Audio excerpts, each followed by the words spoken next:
What's good, people? Welcome back to the channel. Welcome back to the show. Big up to all of you joining us nice and early already. Matisse will be with us. Do not panic. He's on breaking news duty on his channel because, of course, Elise looks like he's going to be joining Chelsea with a release clause that sent Crystal Palace fans into meltdown. I am not alone, of course. I'm your host as ever, Dan Potts, and I'm with Joe Wineman. How you doing, Joe? What you saying? All good, mate. All good. Thank you for bringing me here and not having to focus on Leeds for a little bit, mate. So it's all good. It's all good. You're welcome, brother. You're welcome. Listen, it's always good to keep you involved with the Premier League action. And of course, doing that to speak to me with today is Husam. What the hell are you saying, brother? Are you good? Yeah, I'm good in my personal life. Alhamdulillah, I can't complain. It's just my club letting me down. But other than that, I'm good, man. I'm good. I'm good. Big up to you for having me as well. First time on the channel. Make sure everyone watching is liking, subscribing to the channel as well. So, yeah, big up, man.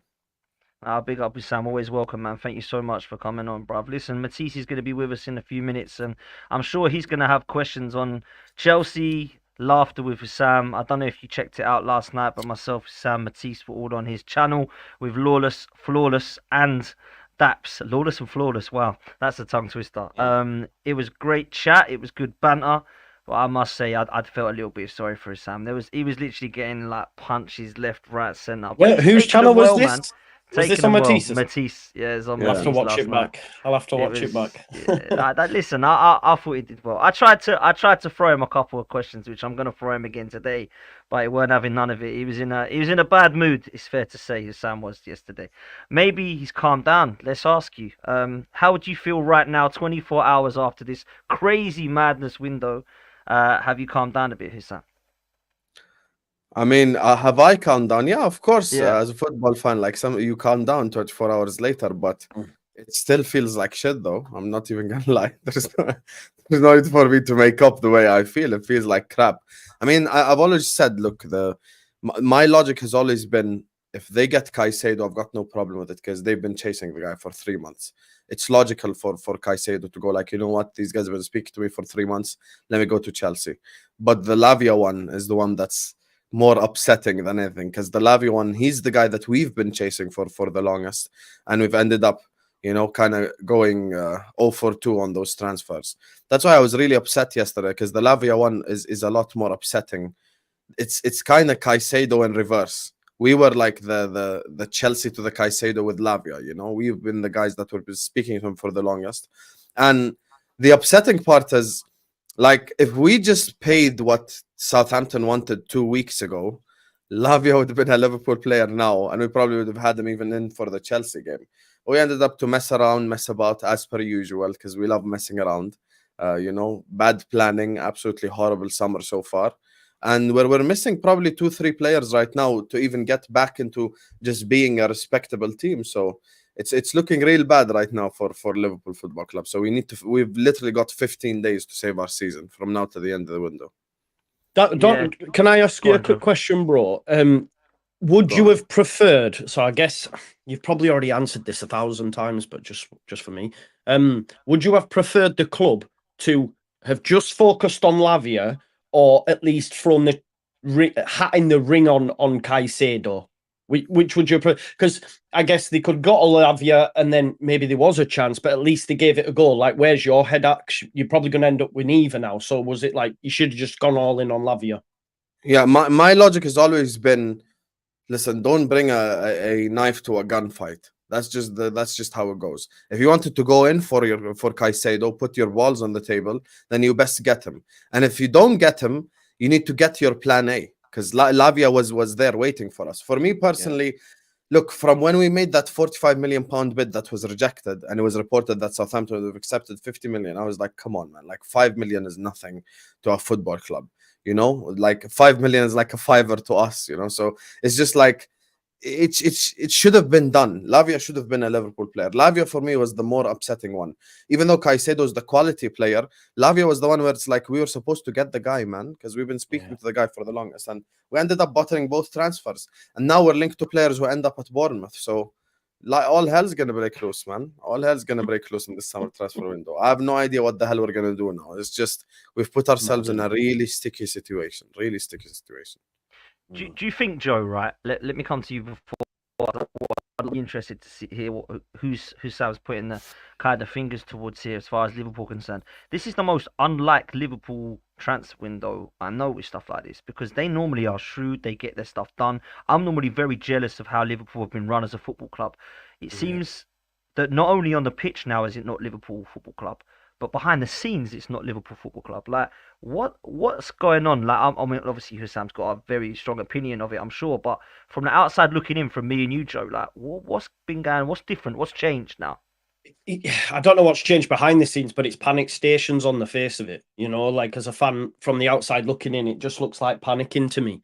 The fact that the club, like Liverpool, were just willing to just out of nowhere just slap 110 or 15 million down for Caicedo in itself was wild, and it shows poor planning. It's like, oh God, what are we going to do? There might be a chance we could get that done. Let's just slap it down. Whereas Liverpool, like you say, over time we've seen quite envious how they operate in terms of methodical, right? We know we're going to get, and I guess from really the Bellingham deal way back when, because even I was convinced Bellingham's Liverpool's, but from then it's just seemed to have just got worse and worse. And I think the Henderson Fabinho thing, I assume quite a lot of Liverpool fans were happy about that, but they didn't really factor that in as well. So that's left them short. I think I heard Don saying the other day you could have maybe kept Fabinho potentially and brought Lavia in.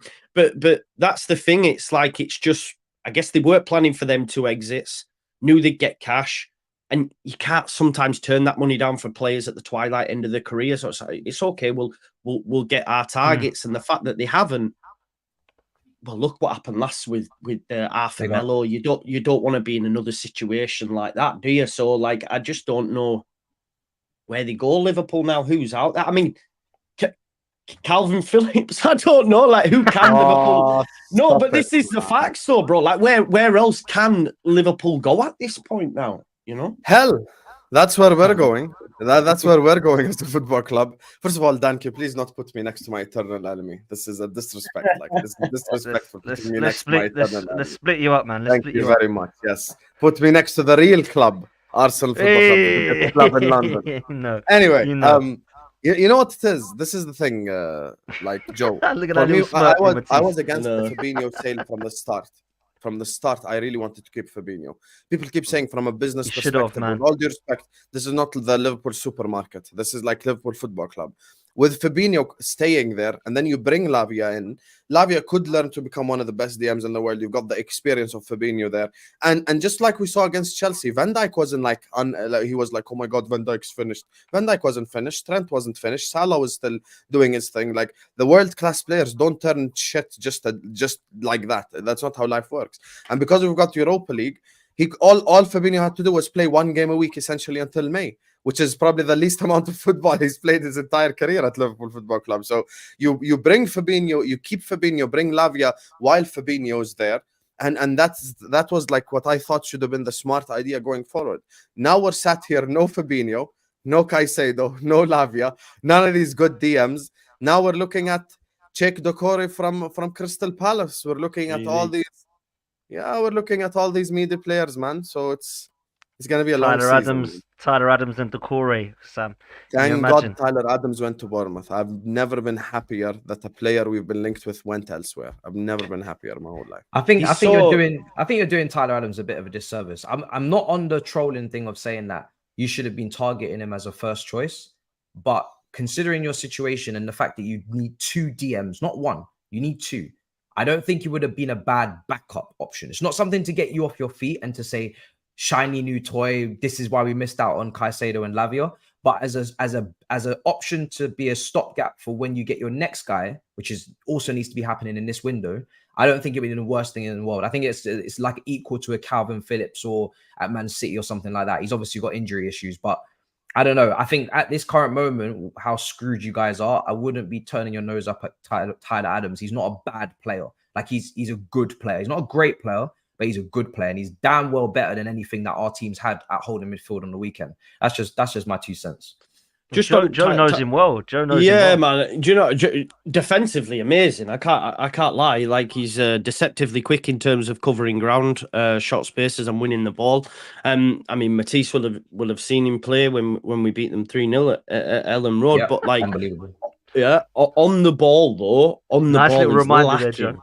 Yeah, I have to take my wins, don't I? Because we're in the championship now. It is what it is. Leeds are in the championship now. Exactly, it's nothing. I am not going to bite. It's all good. 3-0, no problem. You beat us. It's all good. You know what I'm saying? My team are about to get the Lissier, man. I'm it's good. Yeah, but like on the ball, he's lacking so much. That's why when I seen him going to Chelsea, I was like, what? Like, I don't understand it. But yeah, but I agree with Matisse. He's good. Like, he's good. That's it. You know what I mean? It's nothing amazing, but yeah. So I Sam, don't know where else Liverpool go. Would you take him if you're going to get that guy? If you're going to get that guy, whoever that guy is, whether you want it to be Kimmich, whether you want it to be Barella, whoever it is, you can chuck names at me. But you're going to need two, bruv. So would Tyler Adams or somebody like that be okay to come in and do a job?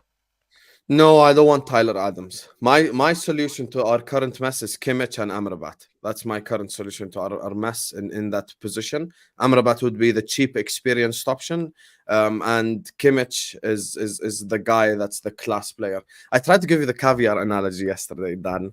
So let me rearrange it for you from an Arsenal perspective so you can understand me.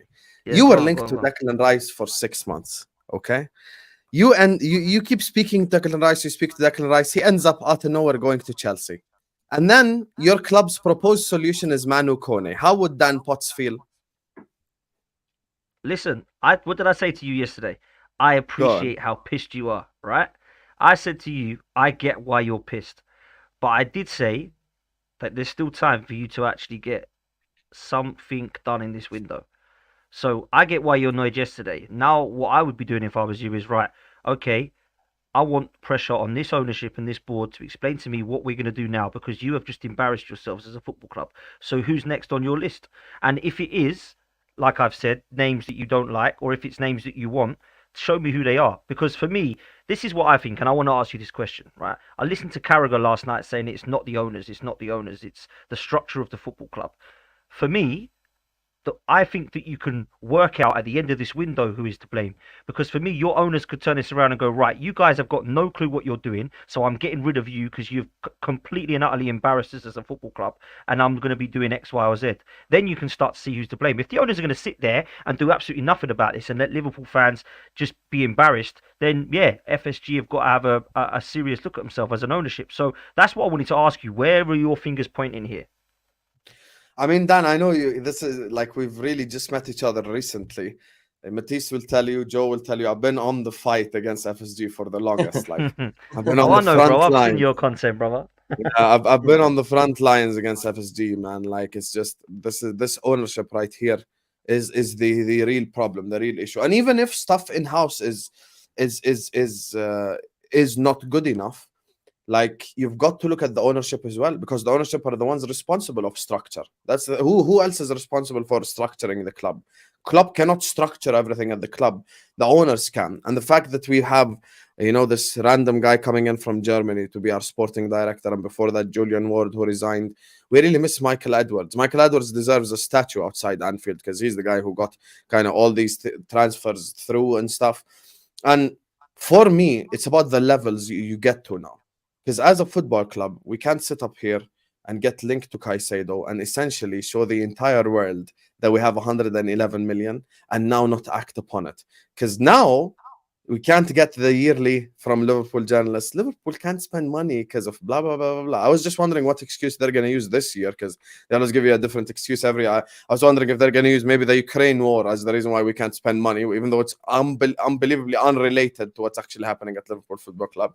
But look, they're good at using excuses. So for me, it's just now we've shown our hands to the entire world. Everyone in Europe, whether it be selling clubs, buying clubs, whatever it is, knows Liverpool have 111 million laying around on the table. How are we going to spend it? That's up to us, because we've got to spend the money smartly.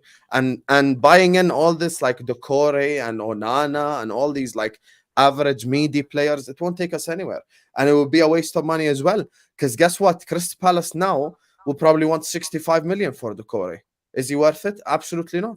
So where do we go from here? That's the issue. This is the problem, man. This is the problem. People are going to go know now, right? They're willing to pay 115 Caicedo. They've got some dollar.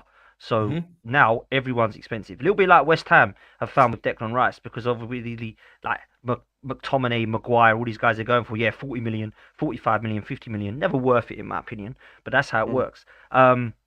There's before I come to Matisse, there's a little rumor coming around that Salah and Saudi. What's your thoughts? Is that going to be tempting for him, seeing as he's and Allison as well now? Allison apparently now, but I'm not even joking. Now, I mean, they're incredibly unreliable sources. I will say that, but that's what I'm hearing from poor sources, that Salah and Allison are looking at Saudi and are going to be considering that. Does that worry you, Husam? I'm not surprised with my reaction. Yesterday, I said this on my own channel. I said, look, I have zero problem with Salah, Allison, or Van Dijk waking up tomorrow and going like, I want to leave the football club. Because I completely understand. Because this club is just unbelievably unambitious and just going nowhere. Like, it's just, we're trying to get to a certain level, and we're not, and we're still failing to plan, because the saying, it's just like bait and cringe, but it's like, it's true. It still is true. It's a saying for a reason. You don't plan to fail, you fail to plan. And the problem is, we failed to plan 2 summers in a row. 2 summers in a row, we've done the same exact mistake. And Matisse, from last summer, from when we met, I was one of the few Liverpool fans talking about the issues at Liverpool Football Club. Everyone was very like, very happy because we just come off the quadruple season. It was like, we're going to do this, we're going to do that, we're going to come back and we're going to win the league. And I was talking about the stuff that we needed to do, and we didn't end up doing these things. Now the issue is, again, then I can't feel sorry for you anymore. Then I'm not in the, like, I'm no longer in the thing where I have to like point fingers. Oh, this is Klopp's fault. This is FSG's fault. I'm just talking about Liverpool Football Club in general. The entire institution is currently at fault as to where we're at right now. Everyone's at fault to where we're at and where we are in this position. Now you have to put the head as the main reason, but of course everyone's involved. With the Salah and Allison thing, I doubt they'd move to Saudi, to be honest with you. I was expecting, because we're kind of going nowhere right now and there's no level of ambition shown, that maybe like a Salah would go to a Barcelona, or an Allison would go to like a Madrid after the Courtois injury, stuff like that. So yeah, that's maybe along the lines of what I was thinking. But I doubt they'd go Saudi right now, because they still have a lot to offer. Yeah, listen, I agree with that. Matisse, big up, bro. Thanks for coming on. Great to have you on the channel again, my friend. Pleasure. There's been a little smirk the whole time. You seem pretty chilled. This Matisse wasn't like on the shows I was on with you last season, but you look like a different boy now, man. What's the Matisse world saying right now, bro? Wow, I mean, we just finished absolutely dragging Liverpool Football Club through the mud. Let's be honest, to take both players, which I never thought was possible, is just nasty behavior. And then on top of that, now we've gone for Elise, which I think at value for money, 35 million release clauses is really, really good. You could say in this market, he's worth minimum 50 and probably 60 with what we've seen the likes of Anthony Gordon go for, etc. So I'm really happy, man, with these players that are coming in. I think, first of all, from a recruitment standpoint, we've kicked it up a notch. You look at what we were going for like last summer with no recruitment team. Obviously, Todd Bowie and Egbali just running it, taking flights to Barcelona and just picking up any old, older player to bring experience, Koulibaly, Sterling, for Tuchel, and kind of neglecting and ignoring the youth a little bit, to what we're doing right now, which is building an under 23 super team. And we've basically replaced our entire midfield in a year.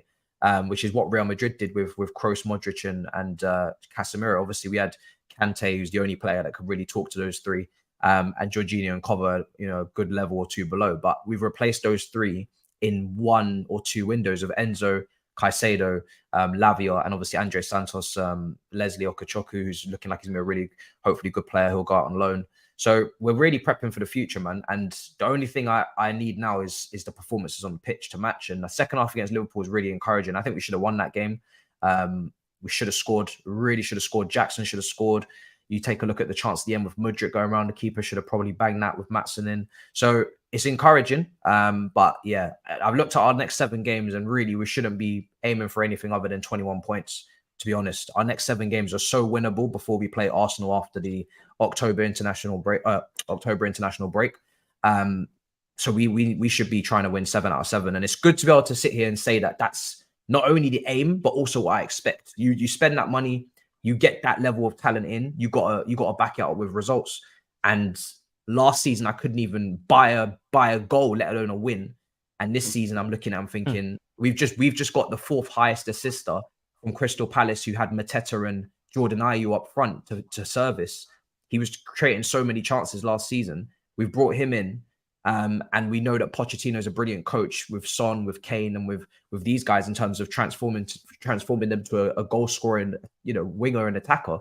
And we've got Mudryk and these guys have to bang in goals, because the service is going to be there. And you got James Enzo, who's going to get a great free role now. Enzo's going to be able to run the game like he run it against Liverpool in the second half. You got now Lavia and Caicedo behind him. You got Enzo in this free role. It's the stuff of dreams, man. Do you know what I mean? It's stuff of dreams. It's the kind of freedom that Paul Pogba was begging for. Man United fans were begging for this freedom. We've just given it to Enzo at 21. So I'm buzzing, man. I just need to see performances now. I just need to see the games. Yeah, man, it's exciting. It must be. Listen, people, there's 1.25k in the building. Make sure you're doing me a favor. Smash the likes. Subscribe to the channel on our way to 12k, please, and make sure you come and follow the man them as well. Go follow Matisse, go follow Husam, and go follow Just Joe as well. Go on, Joe. Looks like you're about to. I just wanted to ask Matisse a question. Because do you know it's the goalkeeping situation for me. And I think it's mad. Like Sanchez, he couldn't get on it. Brighton really. They've replaced him with Jason Steele, who's not the best.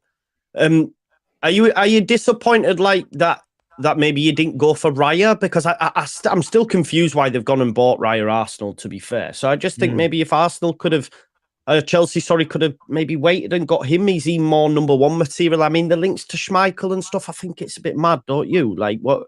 That's the one area of the pitch I look at Chelsea, think they really need to take it to the next level. 100%. I think for me, I was with Sanchez, it always felt like a little bit of a. Obviously, we've got the goalkeeper coach Ben Roberts at Brighton.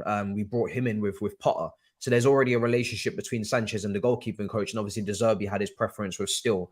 But before that, when they finished in their highest place finish in history before last season, which was 9th under Potter, he was the main goalkeeper. Yeah, it was good as well. So for me with Sanchez, I'm not gassed with him. I'll tell you that. I wanted a world-class, world-renowned top goalkeeper, because I feel like that's just what you need. You need to go and get a top goalkeeper. It's a position that you don't rotate. I don't want a competition keeper. I don't really buy into that. I think you got a clear number 1, and if the number 1's that good, then you don't talk about the number 2. But we haven't got that. So I think with Sanchez, we just have to see how he does this season. I think I look at his cross collection, it's going to improve upon what Kepa was doing. So that's a really big thing for me. Playing out from the back, I don't expect them to be too dissimilar.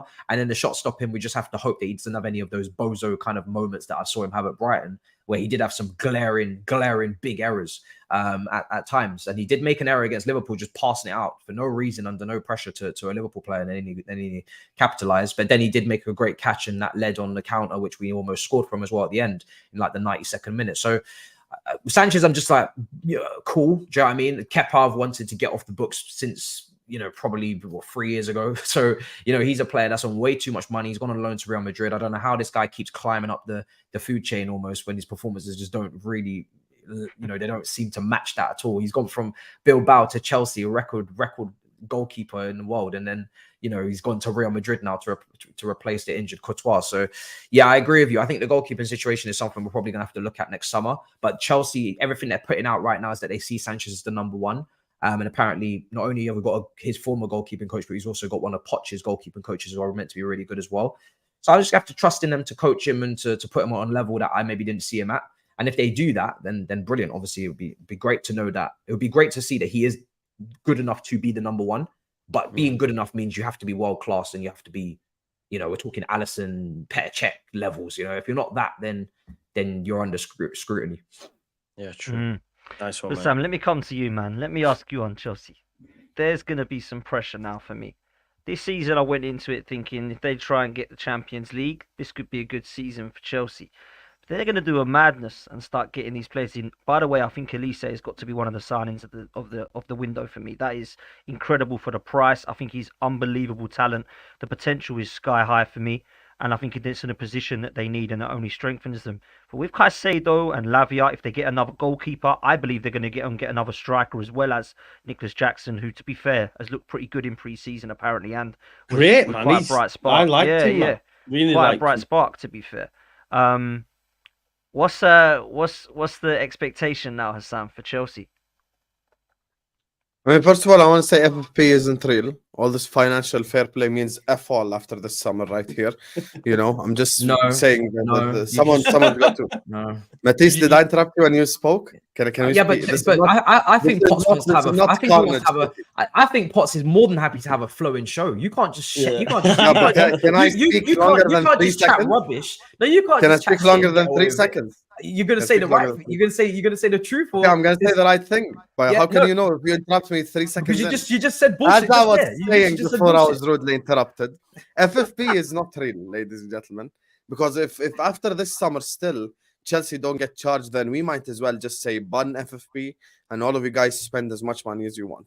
Let's all quit lying to each other.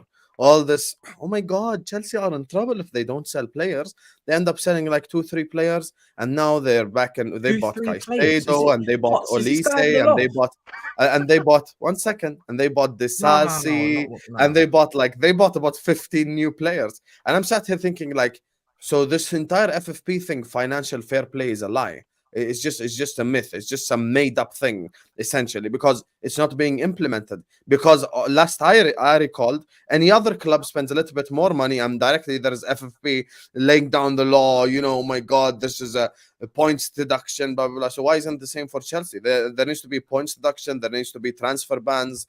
It's just what Chelsea are doing right now is exploiting financial fair play. Some people call it smart. No, it's exploitation. It's not smart. It's not football being fair, you know, just dropping 100 million players. Look at their starting 11. They've got 300 million plus pound players. Mudryk, Caicedo, and Enzo. Right there in front of your very own eyes. You've got 300 million worth of players in three individuals cost 300 million, which is not normal.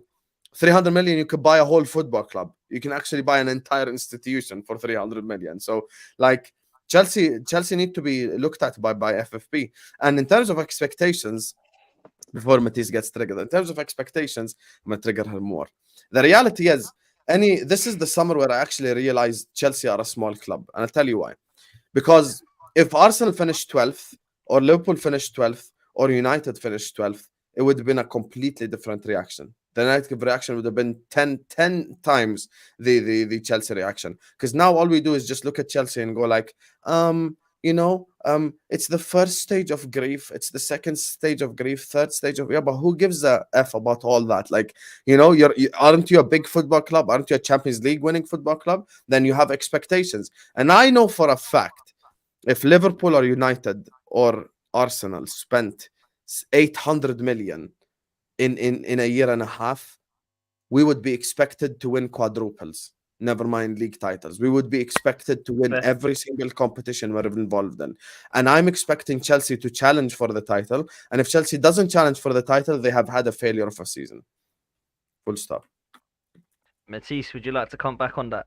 Someone has to land the minerals, man. No, you have to obviously land incorrect statements and lie and, call it triggering. You want to have a football conversation or you want to do Twitter spaces? It's up to you. At the end of the day, we all know Mudryk didn't cost 100. We all know Mudryk. I never said anything football spacing related. Hold on a second. We all know, guys. He's gonna say amortization now. No. I'm not. You're gonna let me speak. We all know Mudryk didn't cost 100 million. We all know Mudryk cost 62 million. But you can say what you want. We all know that Mudryk's add-ons are based on winning the Premier League or the Champions League. Last time I checked, we did not win the Premier League or the Champions League last season. So that money is not being paid to Shakhtar. But you obviously don't care about the facts. Potts, do you mind me showing this Simon Jordan clip? Of course, man. I will bring it up for you. I'll bring it up for you. Amortization is the new buzzword they all learned. I bet you. Because why explain it when I can get someone else who actually owned the football club to explain it properly?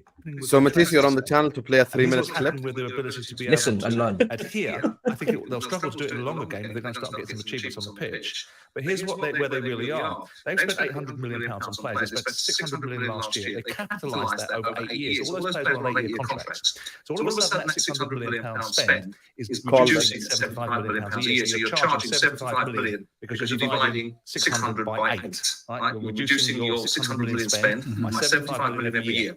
He's now had that change because he didn't like it. The football fraternity went can't do that over 8 years, where it went back to 5. So this year's spend, right, will be 300 million, around about that, right? And we're reducing it to 60 million a year. So he's now losing 75 million each year from the spend last year, plus 60 this year. But he's gone and sold 250 million worth of players in 3 transfer windows. And all of those players have produced an outcome that have been profitable to Chelsea. He sold Kai Havertz for 60 million quid. He bought him for 60 million quid. But on his balance sheet at the time, when he sold Kai Havertz, he was carrying him at 25 million. So he sold him for 60, he's booked a 35 million pound profit. He sold Mason Mount, an academy player, for 60 million quid. He's booked a 60 million pound profit. So over the 3 windows, he's booked somewhere in the region of 200 million worth of transfer gains on his balance sheet, and he's reducing it by 135 every year. So he's 65 million pound credit right now on his balance sheet against transfers. That's how he's doing it. Now, eventually, if Chelsea don't pull up revenue and start to get back in the Champions League or generate other revenue streams, this is going to catch up with him sooner rather than later.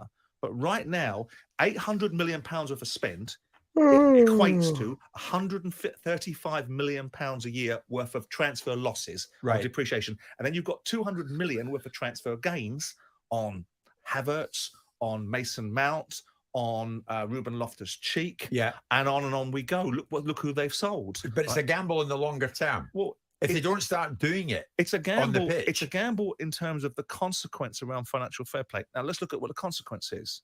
The consequence in financial fair play is a financial consequence, right?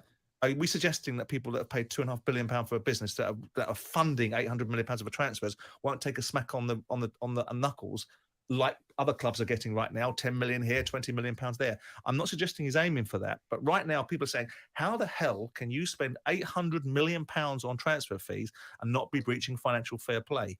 Well, I've just told you, if you're depreciating that at £135 million a year, and you've just sold 260 million pounds of players over 3 transfer windows, and most of those players, with the exception of Timo Werner, which was sold at break even, are booking you a profit. You've just covered the last 18 months worth of potential losses and going into next year as well. Now, in 18 months' time, if Chelsea are still spending at this level, are still carrying that level of depreciation, haven't balanced the books by selling more players, and haven't got themselves into the Champions League, then they're going to get caught. There we go. Listen, you're on mute, bro.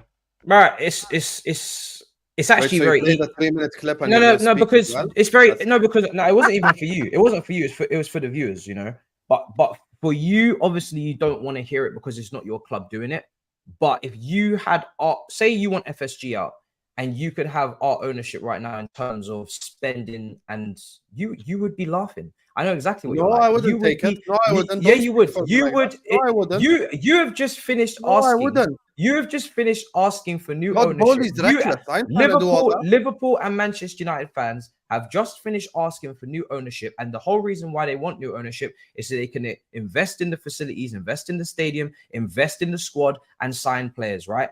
And forget what happened last summer, and forget what's happened from a managerial standpoint. In terms of this summer, 2 players that you wanted, we just signed. At least say you would not turn your nose up at in January, etc. So yes, for me, I would. Why are you giving? You would have turned for me? No, because bro, you're trying to pretend like as if at least I wouldn't start for me. You're trying because you have Salah, but who's going to replace exactly? Salah? How old is Salah, and who's going to replace Salah when he's gone? How old is Salah? I don't have to worry about the Salah replacement for 5 years. Sports science, brother.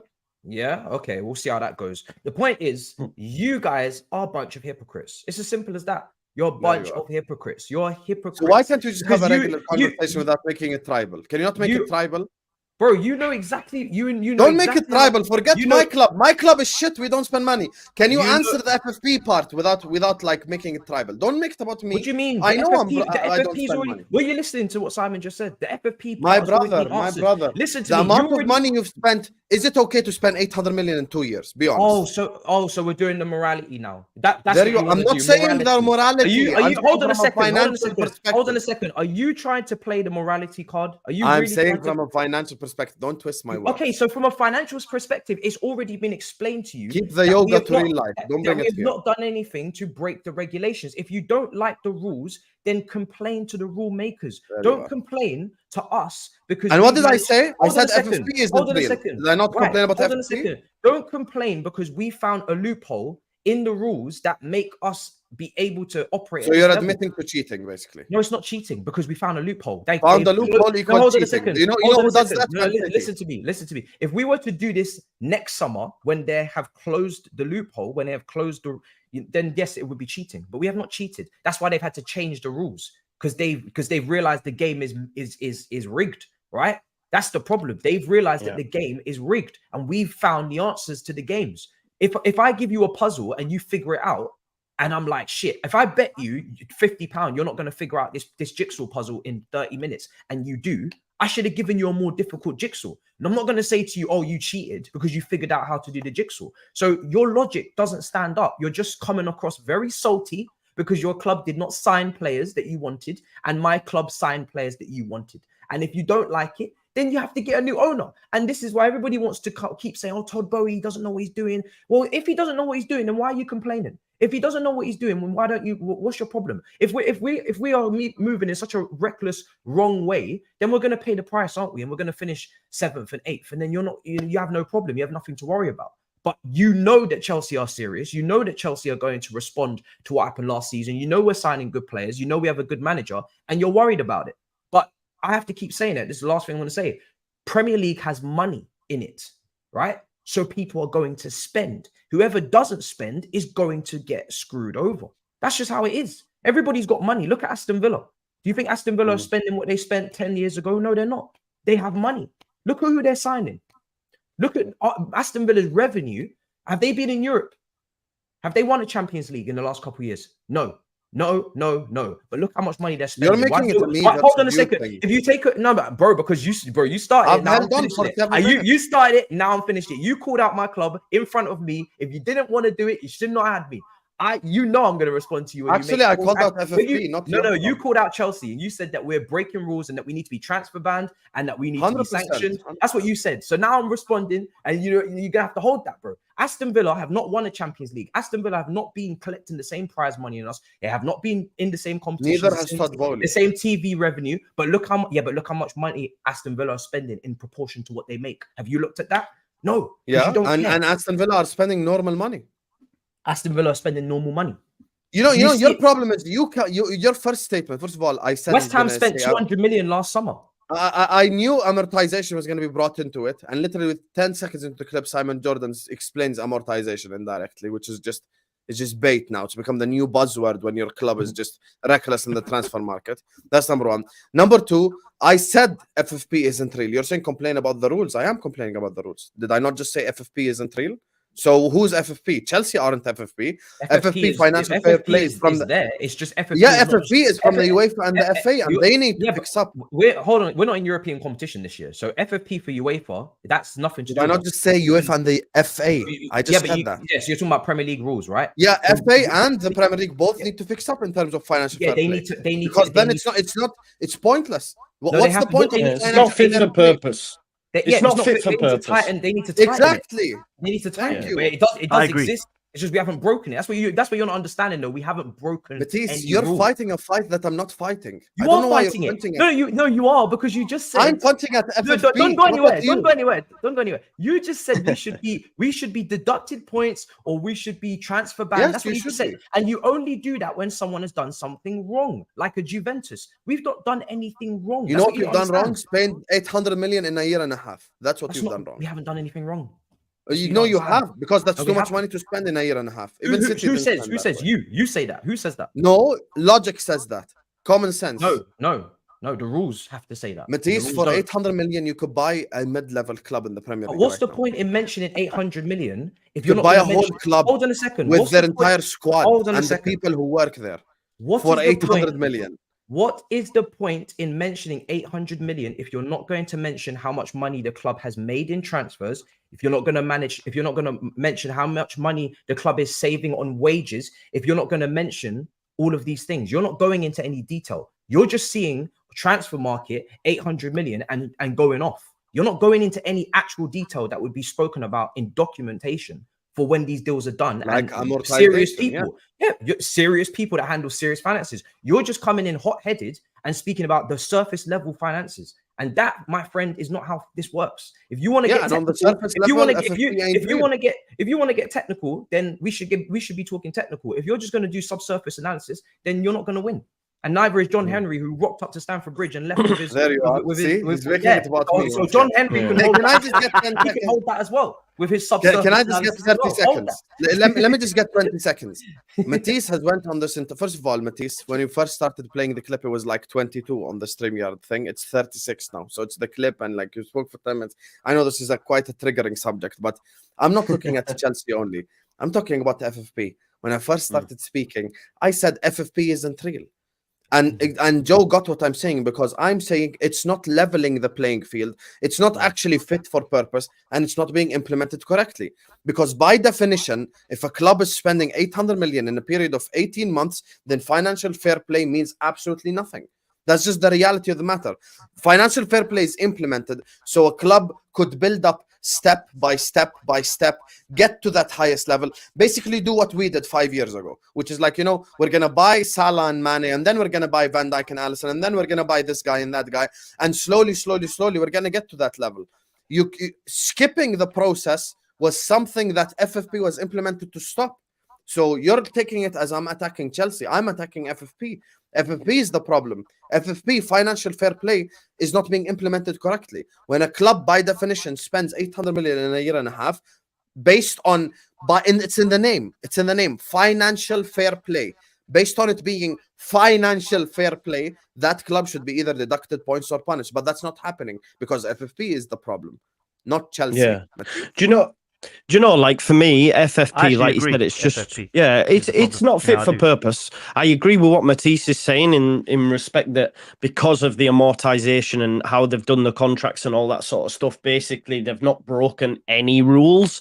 But that's the thing, innit? Clubs have got money, they have people in high positions that are going to be able to circumvent these rules and say, do you know what, if we go this way, go that way, we're going to be able to do X, Y, Z. You've only have to look at the Raya deal, right? Arsenal are taking him on a loan for 3 million, and then they're going to make it permanent. Even though you're buying him for 30, you're taking him on a loan because two clubs have come together in Brentford and Arsenal and gone, can we have a little discussion so we can get round FFP, basically? Which again comes back to Husam's point. It's pointless. It is pointless having the thing if clubs are going to come together and find a way to get round it together. Like, that's mad. For me, what it stopped, like Husam said, is someone just coming in and saying, I'm going up to the top, like City did. But why should we have that? What if I became a billionaire overnight and I wanted to buy Leeds United and take it to the top? They would stop me from doing that, but it's my money. A Chelsea fan said in the comment, it's not your problem, Hassan, it's our money. That is true. So let Chelsea do what they want to do. But the frustrating for a fan is who's not a Chelsea fan, it is like, well, I thought FFP were going to stop this, and because maybe your owners are more shrewd. So like even Leeds now, I know it's totally different levels, but ours are a lot more shrewd than say what Leicester are doing and just buying everybody. And it's frustrating as a fan because you're like, well, why aren't we doing that? But it's because our owners are obviously more worried about FFP than say some owners will just go, we'll deal with that later down the line. So really, it's not leveled the playing field at all. Therefore, it's not fit for purpose. So just burn it, just get rid of it. That's why. Yeah, exactly. Get rid of it. Let everyone spend as much as they want. Then. Yeah. Don't come up here and tell me there's financial fair play when it's not fair at all. Well, this is what Lewis, like LB, big up LB in the chat. He's saying it. Might as well just scrap FFP. The owners should spend what they want because it's not what it don't work. It's all a load of rubbish. Matisse, let me ask you this though, because Sam said something really interesting, and taking it away from FFP because I think we all have agreed on that towards the end. Chelsea season. Title challenge now, and if you don't, it's a failure. Matisse, is that fair? Is that No, fair? I'm not going to let you land because you said that my team should be deducted points. I took that personally. And I know who you are as well. So I know if you had owners that had a lot of money, you'd go crazy right now. So I won't take it from you. But in terms That's a of lie. what do you can't believe? In terms of objectives, I want to say that yeah, we should be challenging, but I'm not going to say that we 100% should be finishing ahead of Arsenal and Man City in Poch's first season, purely because you've put the groundwork in terms of your system, which is something that we are now going to do in our first year. But we have to be trying to finish ahead of Liverpool and Man United. Now, to be honest, it all doesn't really mean much if third, fourth, and fifth are separated by 3 points. Everybody gets Champions League football anyway. I'm not really a position person. I'm more of a points person. So what is the points target? Like what should we be hitting in terms of points? I would say, I want to be looking at minimum 75 points. That would be a massive step up from what we've been doing last season. Obviously, last season, I'm not even going to really count because we shouldn't even be in that position at all. That's one of the most embarrassing fall-offs from a top team in history. I'm looking at what we were doing just on an average basis before that, which was fourth, third, fifth. So for me personally, it's got to be up there with the 75 point plus and scoring goals, pressing as a unit, clear philosophy, win a cup. I want to win a trophy. I want to win I don't really care what it is. Carabao Cup, FA Cup, just win a cup. And then the season after, you got to go and try and get a title charge. And I mean a real charge. I mean, actually go and try and win the title. None of this try and compete like, yeah, whoever wins, but you want to be right up there. No one can ever have a divine right to win the title anymore with the way that, the Premier League set up. And that's what makes it good. But everybody's got to be aiming to get back challenging. That's what everybody's aim is to get back challenging and to take it to the last few weeks. And then, the small finite factors will play their part and whatever happens. Listen, people, there's 2,000 people in here. Make sure you smash the like button. Make sure you subscribe to the channel. We're getting close to 12k people, so please make sure that you do that. That would be amazing. We want to try and get, as we can, let's try and get to 1,000 likes, people. Come on, we asked for half. Husam, I wanted to bring this up because there was a super chat for yourself from Karen, who says Liverpool should go for Zambo and Guiza from Napoli. Your thoughts? Yeah, this is what I wanted to ask you because there's a lot of names. People are just going to throw names at you now, right? Like I did last night. You're like, oh, I don't want him, Dan. I don't want Paulinho. I don't want who are the other guys? There's loads of people saying that. Tyler Adams, that was it. We spoke about him earlier. Who do Liverpool want them now? What happens now for me? Because whoever you go for is going to be overpriced. So what are you looking at in realistic sort of terms? Enzo Fernandez. That's who I want to fix our problem currently at that Liverpool Football Club. That would be beautiful. I mean, look, we're in a messed up situation. There's people apparently reporting now that Liverpool are being asked 80 million for Cheikh Doucouré, which is exactly what I warned about just at the start of this video. I would say how it literally happened. As soon as I warned about it, you cannot make this up. Like I said it was gonna happen, and boom, it happened. The thing is, we've put ourselves in a position now where we're trying to play poker, but the problem, the entirety of the world knows exactly what hand we've got. Everyone on earth knows exactly what hand we've got, because now we can't go negotiate with clubs and go yeah, but with Liverpool, we don't have that much money and shit like that. Don't work no more because we just slapped 111 million for Caicedo. So everyone's like, yep, they're there, like they have the money. So we're screwed, essentially. We're screwed now. We put ourselves in a position where, it's just like, we have to put the money on the table. People keep saying show money. I love how ambitious you are. I'm also looking at the situation of Megan Fox. I hope me and her end up together, but that won't happen either. No player is really leaving Real Madrid to come to Liverpool or any club in the Premier League unless he's rotting on the bench at Madrid. Madrid and Barcelona are the clubs that would be always more attractive than the Premier League clubs because of the history that they've had with players players coming up now. They want to be like Messi. They want to be like Ronaldo. They want to be like Ronaldinho, Eto'o, Henry, Zinedine Zidane, Roberto Carlos. You could go through the line of players. So for me, look, I think there is a solution for us in this market.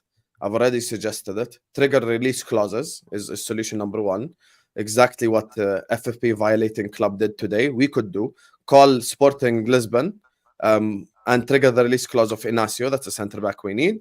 You could speak to Fiorentina and Amrabat because the Amrabat hype has died down massively. So you could probably get him for around 20 million. That was what quoted with Man United anyway. It was like 70 million, 80 million. So you could get him around that price tag. And then the big money signing would be Kimmich, as I suggested.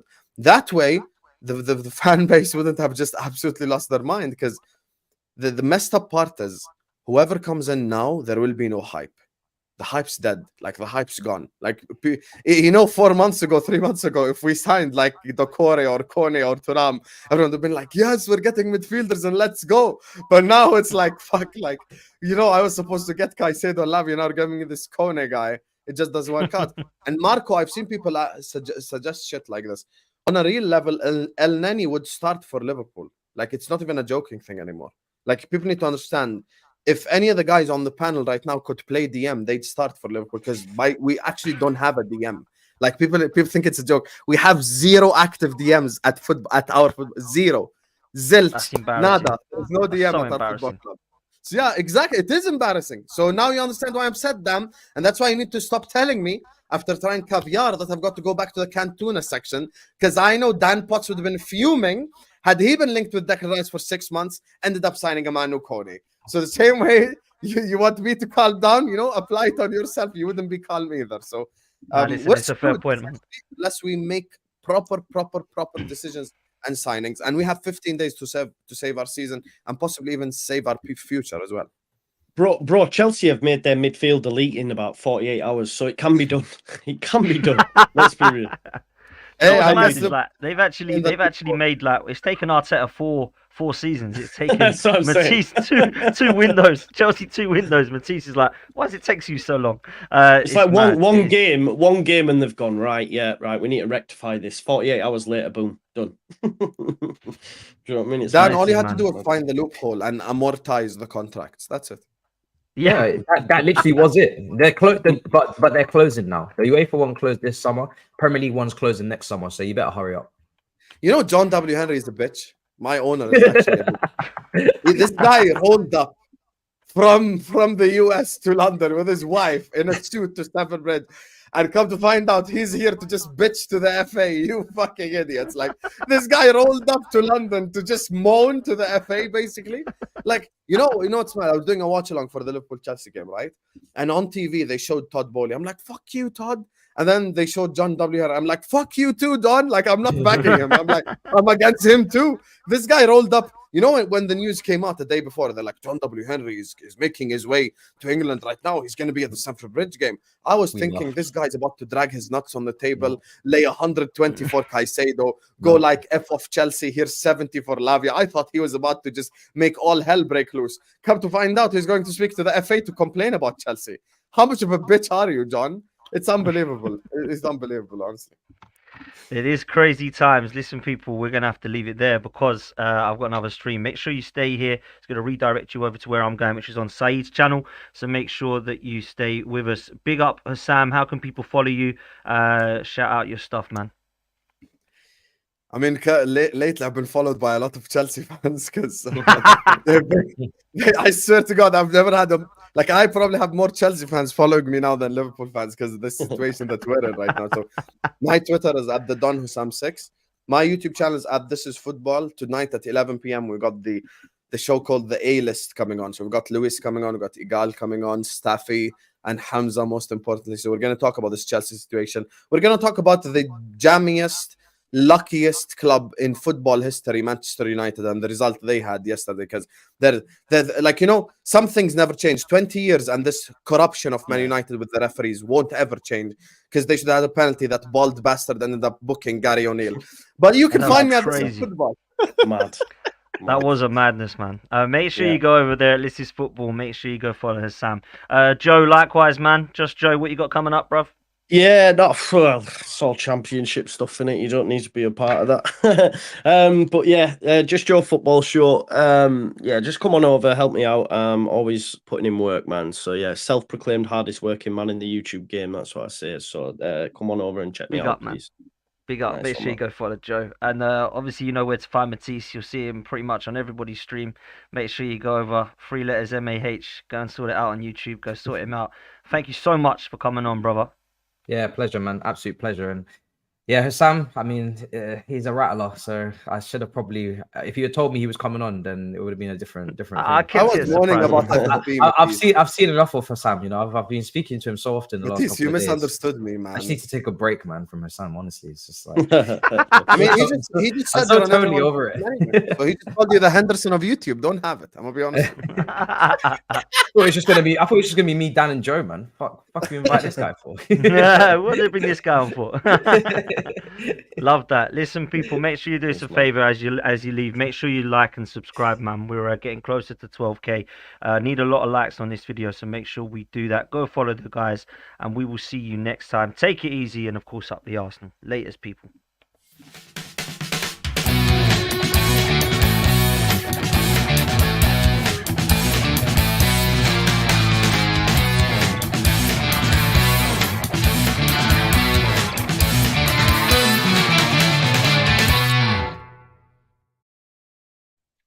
Nice one.